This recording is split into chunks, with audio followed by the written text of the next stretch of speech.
मैं सुजीत सर। कैसे हैं आप सभी बच्चों? एनसीईआरटी के chapter 2 socialism in Europe and the Russian revolution, Europe में समाजवाद तथा रूस की क्रांति का आज हम सेकेंड वीडियो लेकर उपस्थित हैं।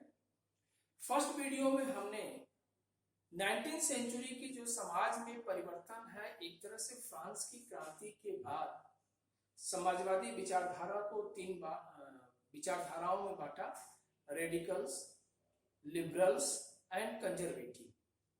आज हम यहाँ देखेंगे कि औद्योगिक परिवर्तन के बाद, इंडस्ट्रियल रिवॉल्यूशन के बाद यूरोप के समाज में क्या परिवर्तन आते हैं, उसका क्या प्रभाव पड़ता है यूरोप में तथा पूरे विश्व में, और समाजवादी विचारधारा का क्या शिफ्ट है, समाजवादी विचारधारा यहाँ पर कैसे एडजस्ट है। Industrial society and social change. तो industrial society and social change, इस समय town expanded during this time, नगरों का तेजी से विकास हो रहा था। काम करने वाले श्रमिक, मजदूर, औरत, बच्चे सभी शहरों की तरफ बढ़ रहे थे और यह टाइम इतनी तेजी से एक्सपेंडेड हो रहा था कि आगे चल करके साफ सफाई की, स्वच्छता की एक बड़ी समस्या आई। औद्योगिक क्रांति एक तरह से संपन्न हो चुका था या उसको अपना एक रफ्तार मिल चुका था।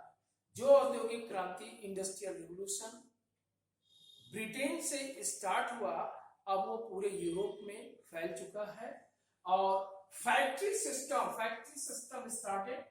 एक फैक्ट्री व्यवस्था आ गई, गुड्स फैक्ट्री में बन रहे हैं और चीप रेट पर, सस्ते रेट में बाजार में बिक रहे हैं। हाथ से बने वस्तुओं का अब स्थान धीरे धीरे फैक्ट्री से बने वस्तुओं ने प्राप्त कर लिया। रेलवे की लाइन का विस्तार हो रहा, रेलवे एक्सपेंडेड। एक तरह से देखा जाए तो ये औद्योगिकरण का युग दो चीजों में क्रांति करता है, एक कॉटन के मिल का और दूसरा आयरन का। आयरन की क्रांति के बाद रेलवे के विकास ने एक बहुत बड़ा योगदान दिया। तो जो समाज में परिवर्तन आ रहा है उसका प्रभाव एक और भी पड़ रहा है, लोगों के अंदर राष्ट्रीयता की भावना आ रही है। लोग, मजदूर जो काम कर रहे हैं, चाहे वो पुरुष हो चाहे औरत हो, उनके काम करने के आवर्स फिक्स नहीं है, उनको बोनस नहीं मिलता है, उनको मजदूरी सही समय पर उचित नहीं मिलता है, इसलिए वो अपनी मजदूरी बढ़ाने की बात करते हैं, काम के आवर के फिक्स करने की बात करते हैं। और privileges aristocracy was opposed.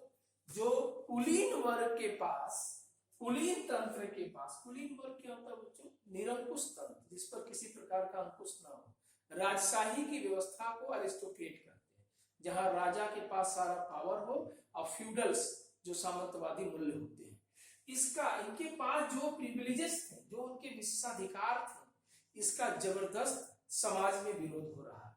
But individual efforts was promoted. इस समय की जो औद्योगिक समाज में जो उद्योगपति हैं, इंडिविजुअल अपने उद्योगों को, अपने कैपिटल को बढ़ा रहे हैं और डे बाय डे व्यक्तिगत पूंजी बढ़ रही है। अब व्यक्तिगत पूंजी बढ़ने से इसको एफर्ट भी मिल रहा है, लेकिन इसी के साथ साथ एक परिवर्तन ये भी देखने को मिला यूरोप में कि government of 1815 to be abolished. अर्थात एक बच्चों, फ्रांस की क्रांति के बाद ट्रीटी ऑफ वियना, ऑस्ट्रिया की राजधानी वियना में 1815 में हुई थी।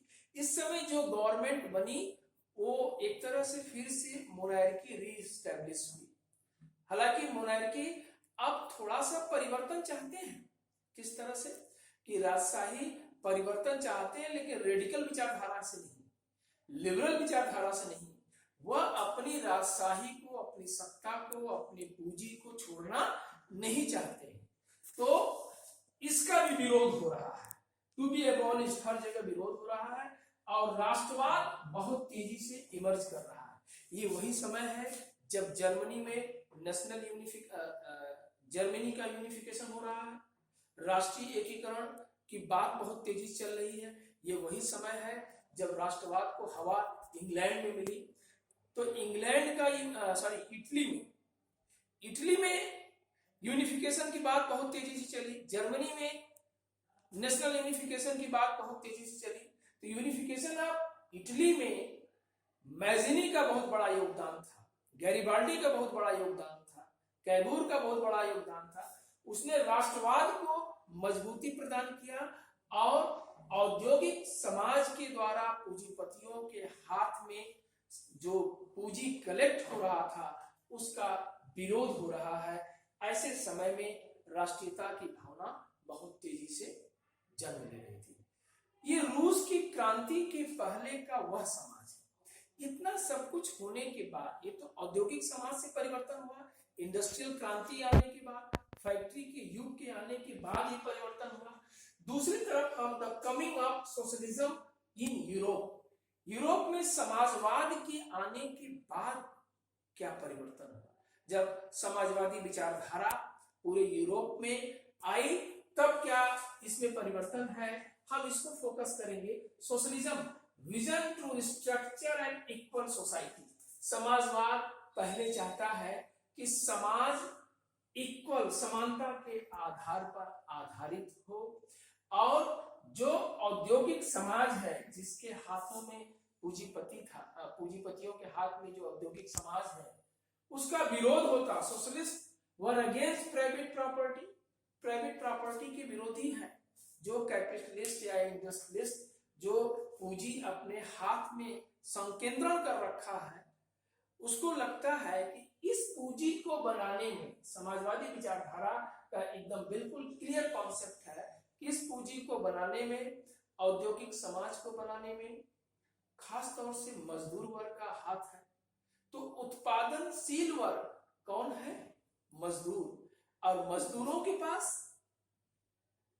मजदूरी कम मिलती है, वर्क्स आवर रिड्यूस नहीं होते हैं, काम के घंटे बढ़ते जाते हैं और एक वक्त पर जब उनको दवा की जरूरत होती है, शिक्षा की जरूरत होती है, मूलभूत आवश्यकताओं की जरूरत होती है तो औद्योगिक समाज, पूंजीपति वर्ग इनको प्रदान नहीं करता है। तो Samajwadi emphasis collective social interest के, एक कलेक्टिव सोशलाइजेशन के, सामूहिकीकरण के समर्थक थे कि समाज में इक्वल विचारधारा के साथ विकास हो, लेकिन सामूहिक विकास हो, सभी का विकास हो। व्यक्ति विशेष के हाथ में इंडस्ट्री, फैक्ट्री और उसकी इनकम जाने से एक बड़ा तबका इससे वंचित हो जाता है, वह उपेक्षित हो जाता है और वो शोषित हो जाता है। इसलिए कैपिटलिस्टों का विरोध होता है, capitalist enterprises to be replace.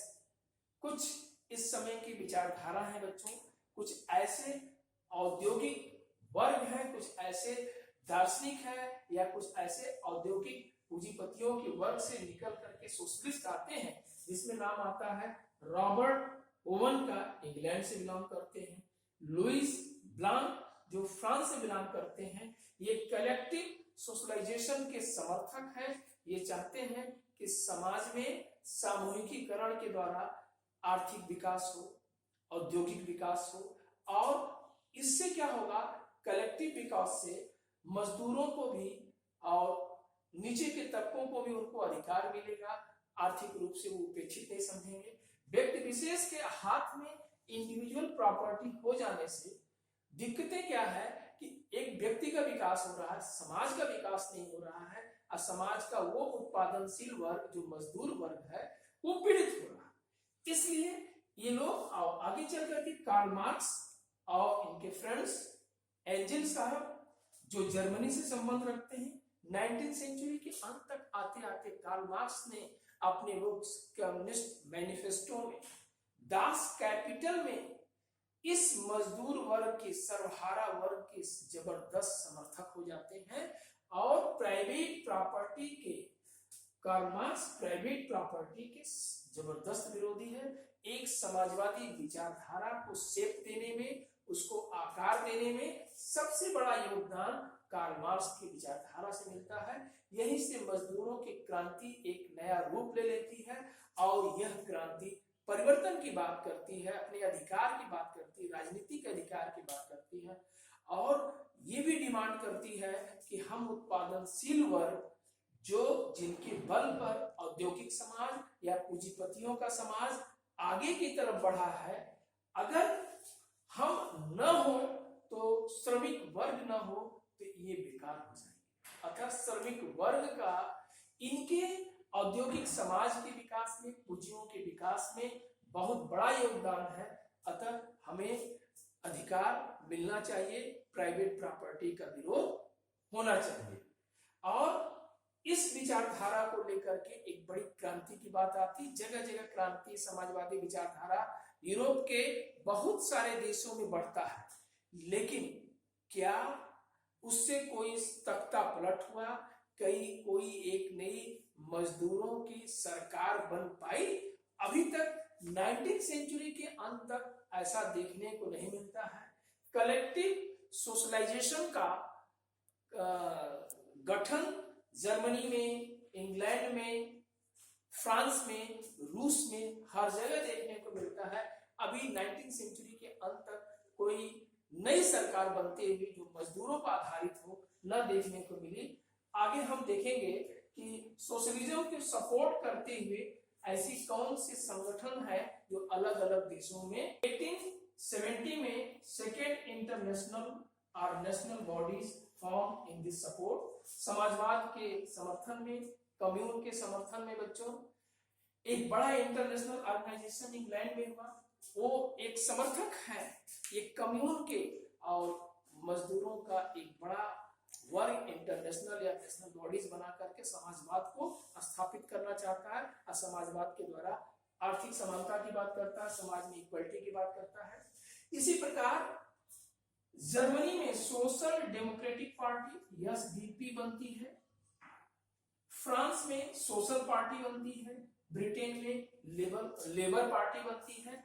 ये सभी पार्टियां या ये संगठन धीरे धीरे समाजवादी विचारधारा की तरफ आगे की तरफ बढ़ते हैं और उस समाजवादी विचारधारा की तरफ जब ये आगे बढ़ते हैं, ये एक तरह से मजदूरों का संगठन है, श्रमिकों का संगठन है जो अपने अधिकार के लिए, अपने राजनीतिक अधिकार के लिए, अपनी स्वतंत्रता के लिए, अपनी समानता के लिए, इक्वलिटी के लिए, वर्क्स आवर रिड्यूस करने के लिए और इसके बाद वेतन बढ़ाने के लिए, सम्मान पूर्वक जिंदगी जीने के लिए, निजी प्रॉपर्टी के विरोध करने के लिए और राजशाही का अंत करने के लिए ये समाजवादी संगठन खुल करके सामने आते हैं। ये 19वीं सेंचुरी तक लगातार पूरे यूरोप में परिवर्तन देखने को मिलता है। यहां तक हमने पढ़ा बच्चों। अब हम नेक्स्ट वीडियो में पढ़ेंगे कि रूस की क्रांति कैसे संभव हुई। 20वीं सेंचुरी के फर्स्ट और सेकेंड डिकेड्स का एक बहुत बड़ा परिवर्तन यहाँ पर देखने को मिलेगा। तो यहाँ तक इंडस्ट्रियल सोसाइटी, सोशल चेंजेस जो है, coming up of socialism in Europe और कुछ सोशलिज्म की जो ऑर्गेनाइजेशन है पूरे देश में हमने देखा। अगले वीडियो में हम देखेंगे रूस की क्रांति कैसे सक्सेस होती है। Thank you watching for video बच्चों। आशा है आपको वीडियो पसंद आए, बिल्कुल लाइक करें, शेयर करें। Thanks you.